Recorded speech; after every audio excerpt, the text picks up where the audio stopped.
6 p.m. on Thursday here in Korea. Thanks for tuning in. I'm Hwang Ji-hye. These are the top stories we're following this evening. Korea continues to be gripped by a spy agency hacking scandal, and the two main rival parties differ on how to get to the heart of the matter. In the face of growing competition from budget smartphones made in China, Samsung Electronics gives out some gloomy figures for the second quarter. And another move by the government to breathe new life into the economy, this time cutting the red tape for industrial complexes. We start off with the latest on allegations. Korea's spy agency snooped on civilians. The rift is deepening between the rival parties over how to get to the truth of the case. Our Park Ji-won tells us more. The main opposition party ramped up the pressure on the NIS on Thursday with revelations at a seminar it hosted at the National Assembly. There, panelists discussed the illegality of the spy agency's alleged surveillance methods and technological tools for getting to the truth of the matter. A research fellow at Citizen Lab, the University of Toronto research team that discovered that 21 countries, including Korea, had purchased the Italian spyware program, also joined in via video teleconference. He said based on leaked data from when the Italian hacking company was itself hacked earlier this year, the NIS asked the Italian company to add a feature to the program that would allow it to monitor conversations and messages on KakaoTalk, a smartphone application widely used in Korea. There was an instance where hacking team employees traveled to Korea to hear the concerns of the NIS. And one of the issues, according to hacking team, that the NIS raised is that they wanted the RCS spyware to be improved or to add the feature to be able to spy on KakaoTalk conversations and messages. He added, however, it's not known whether hacking team ever changed the spyware tool to add the function. He also said the NIS asked hacking team for support for a phone call recording function, specifically mentioning SK Telecom, Korea's mobile carrier. The Liberal Party vowed to uncover the truth behind the allegations, saying the NIS is threatening national security, implying a loss of credibility with the Korean public and in its intelligence gathering ability. If you can't find the truth in committee, they will push for a parliamentary inspection. And if the allegations are not resolved through a prosecutorial investigation, we'll need an independent counsel. The ruling Senate party expressed concerns that the ongoing scandal could hamper the spy agency's cyber intelligence activities against North Korea. We strongly believe that we should stop shooting ourselves in the foot when it comes to national security and destroying our own defense. The Conservative Party stressed that the current allegations are based on speculation, not facts. Park Ji-won, Arirang News. We now have the latest report card from Samsung Electronics, and it shows net profit in the second quarter tumbled by 8% on year, while its mobile division suffered from stiff competition at the lower end of the smartphone market. Its memory chip sector helped dull the blow. Our Song Ji-sun has the details. Samsung Electronics fared quite well in the second quarter, with profits inching up compared to the previous quarter. Samsung's operating income stood at $5.9 billion, continuing its steady recovery after an earnings shock in the third quarter of last year. Samsung's memory chip sector played a big role in keeping the company on the right track. The division logged profits of $2.9 billion, a 5-year high, and all-time record sales of $9.7 billion. Sales and profits edged up on quarter in Samsung's mobile division, but it's not performing anywhere like its heyday a few years ago. Although still the leader in the global smartphone market with 22% share, the Korean firm was the only one among the world's top 5 smartphone makers to see its market share drop in the second quarter. Samsung failed to meet strong demand for its latest Galaxy S6 Edge model, and handset sales in the lower end of the market slumped. The momentum for Samsung's latest model launches faded pretty quickly, but the mobile sector will pick up in the second half as it's a better time for the ICT industry. And that depends on how Samsung's new products sell. Samsung says it will reinforce its lineup of low-end smartphones for emerging markets and premium models for its high-end market. In a bid to recover its share in the large screen or phablet market in the latter half of this year, Samsung will unveil the Galaxy Note 5 and the Galaxy S6 Edge Plus model on August 13th in New York. 송지선, Arirang News. An ugly battle within Lotte Group's founding family sent shares in the conglomerate's affiliates soaring on Wednesday. For more on the roots of the conflict at the top of one of Korea's biggest business groups, Shin Se-min reports. It's one of the biggest family feuds Korea has ever seen. The succession battle between the two sons of Shin Gyuk-ho, the 92-year-old Lotte Group founder, has made headlines this week. The mud fight began when eldest son Shin Dong-ju flew out to Japan with his wheelchair-bound father on Monday in an attempt to increase his shares in Lotte subsidiaries and remove his younger brother from the board. The latest twist? Within a day, the younger son, Shin Dong-bin, had called an emergency meeting of the board of Lotte Holdings, the de facto holding company of Japan-based Lotte Group, and fired his father, demoting him to the position of honorary president. With that, the second son had gained the upper hand and successfully prevented his older brother from taking over. That means Shin Dong-bin is now in control of Lotte companies both in Korea and Japan, whose combined sales amounted to roughly $53 billion as of last year. The drama at Lotte Group sent Lotte affiliate stocks soaring on Wednesday on speculation that the Shin brothers would start snapping up shares to solidify their control over the group. The question now is which Shin sibling will gain control of the key companies, like the Lotte Holdings and the Lotte Hotels based in Seoul. The two brothers currently hold stakes of roughly 20% each in the holding company, with the largest stake owned by their father. Some say the wrangling between the two siblings could eventually draw other family members into the battle. But for now, the younger Shin has lost the support of his eldest sister, the Lotte Foundation chairwoman, who has thrown her support behind her brother, Dong-ju. The younger brother may have gained the upper hand for now, but he still needs a larger stake in the group to become the leader of the Lotte empire. Shin Se-min, Arirang News.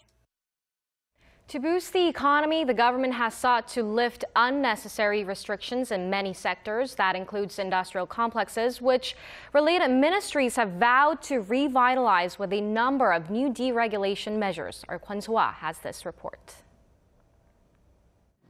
The government is seeking to make it easier for Korea's industrial complexes to build more factories, get rid of or renovate old ones, and find more opportunities for integration between businesses. But it hasn't been easy. Some processes have too many steps or take too much time, so the related ministries, including the Ministry of Land, Infrastructure and Transport, the Environment and Culture ministries, have vowed to work together. The government says, based on on-site inspections, to revitalize industrial complexes, there needs to be a stronger focus on deregulation. The Ministry of Trade, Industry and Energy said Thursday it'll put an emphasis on easing 4 main regulations expected to be enacted by the end of the year. That includes increasing the variety of businesses at the complexes. Currently, it's impossible for businesses not determined by law to move into just any industrial estate. But now we will get rid of those entry barriers. That would allow a call center that interacts with the clients of a company at one of the complexes to work side by side with the company. There will also be fewer regulations on the timelines for disposing of industrial land. Meanwhile, Prime Minister Hwang Kyo-won held the first round of meetings to assess the government's regulatory reforms Thursday after having toured complexes and speaking with workers who discussed the inconveniences that small and mid-sized companies face. Kwon So-ah, Arirang News. The Bank of Korea says it expects the downward pressure on consumer prices to continue, raising speculation that the central bank could soon lower its inflation target band. Consumer prices rose 0.5% in the first 6 months of the year from a year earlier. Now that stands far below the central bank's target band of 2.5 to 3.5%.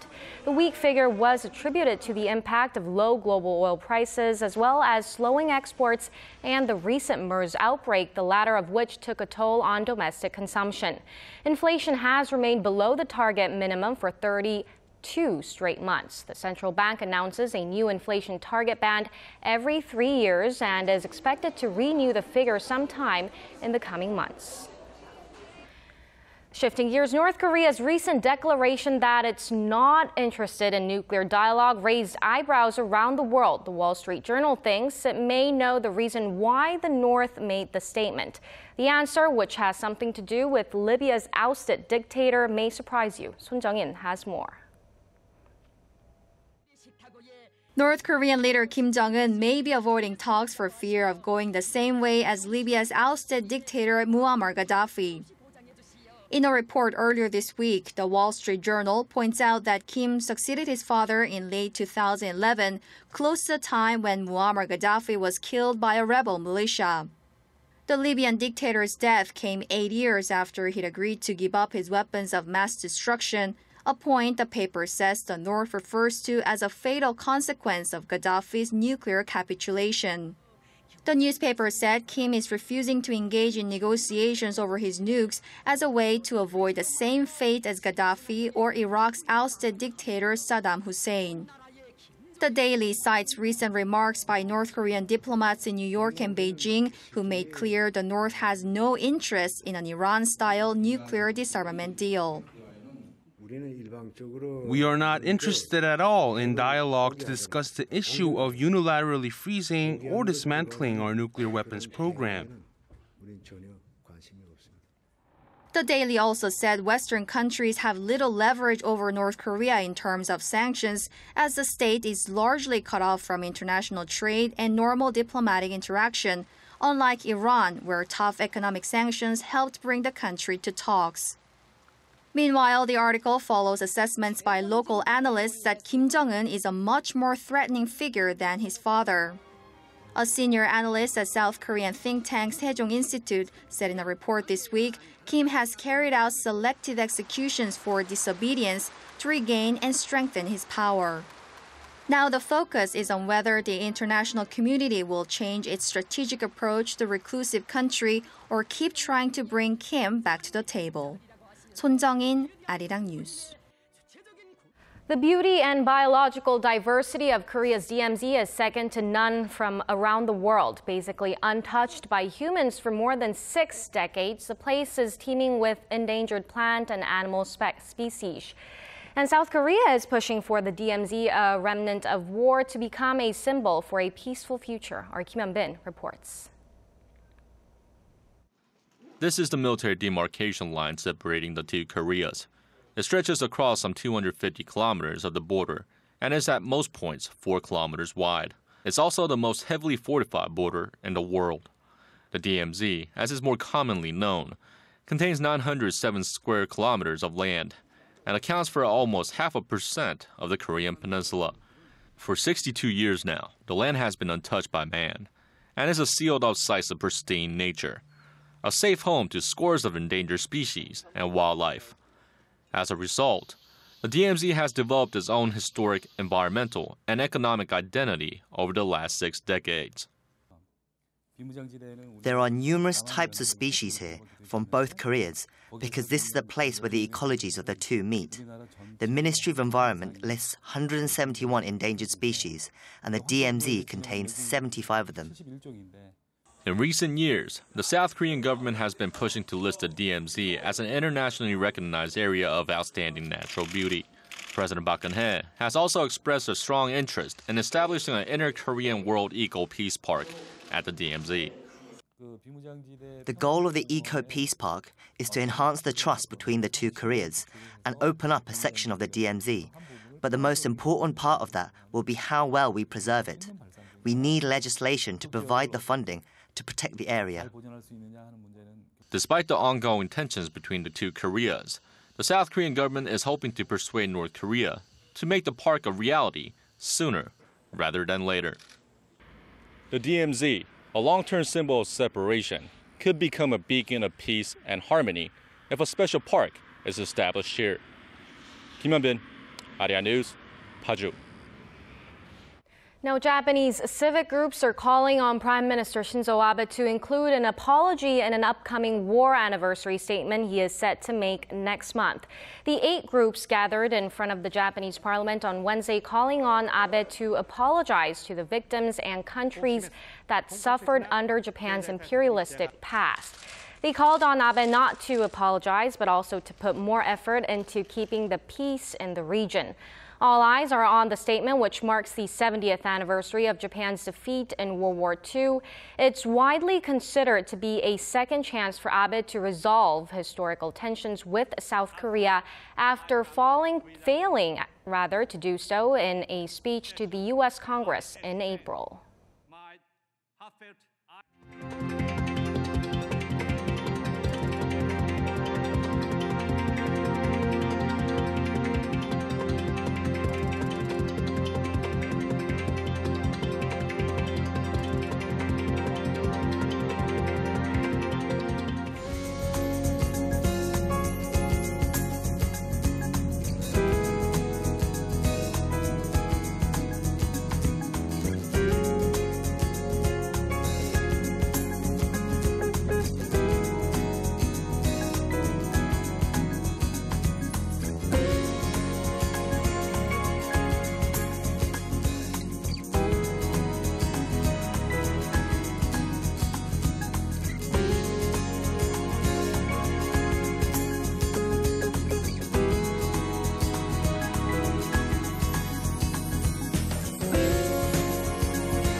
And that brings us to the end of our newscast. More updates coming up at 10 p.m. Korea time. So stay tuned and goodbye for now.